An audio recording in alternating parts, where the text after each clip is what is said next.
Hello viewers, এই চন্দ্রমল্লিকা আর শীতকাল এটা যেন একে অপরের পরিপূরক। সত্যি কথা বলতে একজন সফল বাগানি চন্দ্রমল্লিকা ছাড়া ভাবাই যায় না। আমিও তার ব্যতিক্রম নই। আমার কাছে ছিল মোটামুটি 20 ধরনের মাদার গাছ।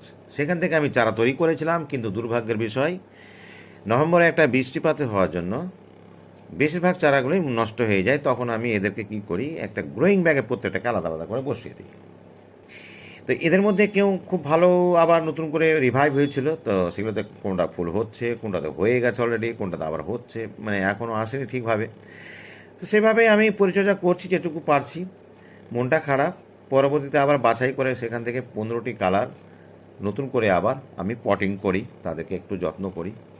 তো এদের মধ্যে আবার কিছুটা পিছিয়ে আছে, কিছুটা যেমন এইটা ফুলটা ফুটছে, এটা যেমন ফুটছে, এটা আবার অনেকটা ফুটেই গেছে, অনেকটা আবার এখনও কুড়ি